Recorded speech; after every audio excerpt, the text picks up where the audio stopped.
জালিয়াতি, প্রতারণা ও অসত্য তথ্য দিয়ে মুক্তিযোদ্ধা পরিচয়ে যারা সরকারি ভাতা নিয়েছেন তাদের সেই ভাতা সুদে আসলে ফেরত নেবে সরকার। একই সঙ্গে আইনি ব্যবস্থাও নেওয়া হবে। প্রতারণার মাধ্যমে মুক্তিযোদ্ধা ভাতা যারা নিয়েছেন বা নিচ্ছেন তাদের সংখ্যা এখন পর্যন্ত ৮,০০০ বলে জানা গেছে। সংশ্লিষ্ট মন্ত্রণালয়ের সূত্রে জানা গেছে, এ বিষয়ে প্রয়োজনীয় ব্যবস্থা নিতে আগামী সপ্তাহ থেকে সব জেলা প্রশাসককে চিঠি দেওয়া হবে। এসব ব্যক্তির কাছ থেকে রাষ্ট্রীয় সম্মানী ভাতা ফেরত নিয়ে সরকারি কোষাগারে জমা রাখা হবে। এ বিষয়ে সরকারি পাওনা আদায় আইন ১৯১৩ অনুযায়ী ব্যবস্থা নেবে মুক্তিযুদ্ধ বিষয়ক মন্ত্রণালয়।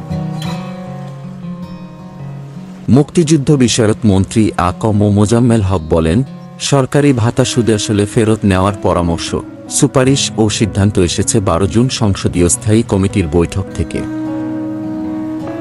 আগামী রোববার ২৩ জুন থেকে এ সিদ্ধান্ত কার্যকর শুরু হবে।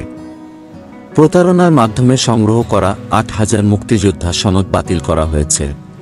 কে কত টাকা ভাতা নিয়েছেন সেটি যেমন খুঁজে বের করা হবে, একইভাবে কার সুপারিশে তারা সনদ নিয়েছিলেন সেটাও অনুসন্ধান করা হবে। জাতীয় পরিচয়পত্রের তথ্য এবং সরকার অনুমোদিত বীর মুক্তিযোদ্ধার তালিকা যাচাই করে ভাতাপ্রাপ্ত সব বীর মুক্তিযোদ্ধার নাম ২০২০ সালের অক্টোবরে ম্যানেজমেন্ট ইনফরমেশন সিস্টেম MIS নামের একটি সফটওয়্যারে যুক্ত করা হয়। নাম অন্তর্ভুক্তির ক্ষেত্রে বিবেচনায় নেওয়া হয় লাল মুক্তিবার্তা, ভারতীয় তালিকা ও গেজেট। বর্তমানে এই সমন্বিত তালিকায় মুক্তিযোদ্ধার সংখ্যা প্রায় ২,০৫,০০০।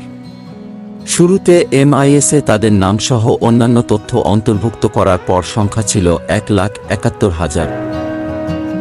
বীর মুক্তিযোদ্ধা হিসেবে স্বীকৃতিপ্রাপ্ত যাদের নাম MIS এবং সমন্বিত তালিকায় রয়েছে তাদের মন্ত্রণালয় থেকে ডিজিটাল সনদ প্রস্তুত করে বীর মুক্তিযোদ্ধাদের ওয়ারিশদের মাঝে বিতরণের জন্য ব্যবস্থা নেওয়া হয়েছে। ডিজিটাল সনদ বিতরণের ক্ষেত্রে মুক্তিযুদ্ধ বিষয়ক মন্ত্রণালয়ের ১৩ নির্দেশনায় উল্লেখ রয়েছে, ইতিমধ্যে কোনো বীর মুক্তিযোদ্ধার গেজেট বা সনদ বাতিল হয়ে থাকলে তাদের ডিজিটাল সনদ ও স্মার্ট আইডি কার্ড বিতরণ বন্ধ রাখতে হবে।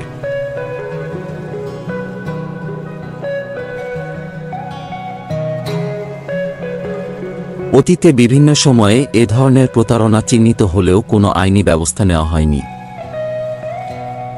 কোনো ক্ষেত্রে দুর্নীতি দমন কমিশন ব্যবস্থা নিতে জনপ্রশাসন মন্ত্রণালয়ের কাছে সুপারিশ করেছিল, কিন্তু কারও বিরুদ্ধেই কোনো মামলা বা আইনি ব্যবস্থা নেওয়া হয়নি।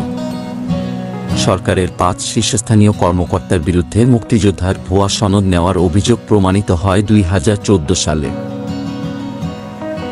ওই বছরের ২২ সেপ্টেম্বর তৎকালীন স্বাস্থ্য সচিব এম নিয়াজ উদ্দিন মিয়া, সরকারি কর্ম কমিশনের PSC তৎকালীন সচিব AKM আমির হোসেন, মুক্তিযুদ্ধ বিষয়ক মন্ত্রণালয়ের সাবেক সচিব KH মাসুদ সিদ্দিকী এবং একই মন্ত্রণালয়ের যুগ্ম সচিব আবুল কাশেম তালুকদারের মুক্তিযোদ্ধা সনদ বাতিল করে গেজেট প্রকাশ করা হয়।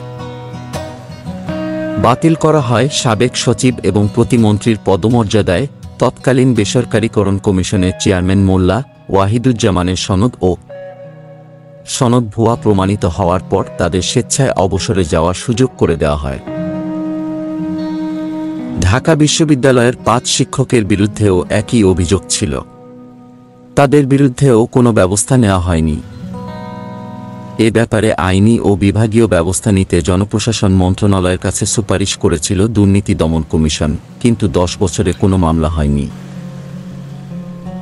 এছাড়া চাকরিতে যোগ দেওয়ার সময় নিজেকে মুক্তিযোদ্ধা ঘোষণা করেননি, অথচ পরে সনদ নিয়েছেন, এমন অভিযোগ পাওয়া যায় একজন সচিব সহ ১৬ কর্মকর্তার বিরুদ্ধে। তাদের বিরুদ্ধেও ব্যবস্থা নেওয়া হয়নি। ২০১৯ সালের জানুয়ারি থেকে ২০২৪ সালের ফেব্রুয়ারি পর্যন্ত ৫ বছরে নতুন করে বীর মুক্তিযোদ্ধা হিসেবে গেজেটভুক্তির জন্য ১০,৮৯১ জনের নাম সুপারিশ করেছে জাতীয় মুক্তিযোদ্ধা কাউন্সিল জামুকা। ২,১৯০ জনের নামের গেজেট বাতিল হয়েছে। যারা নতুন করে তালিকায় যুক্ত হয়েছেন তাদের মধ্যে মেয়র ও সংসদ সদস্য রয়েছেন।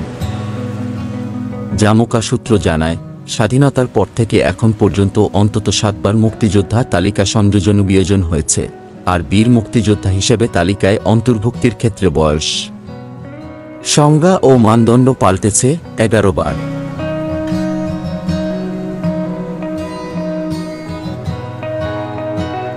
বর্তমানে একজন বীর মুক্তিযোদ্ধা মাসিক 20,000 টাকা ভাতা পাচ্ছেন। 2 ঈদে 10,000 টাকা করে 20,000 টাকা, বিজয় দিবসে 5,000 টাকা এবং বাংলা নববর্ষে 2,000 টাকা ভাতা পান।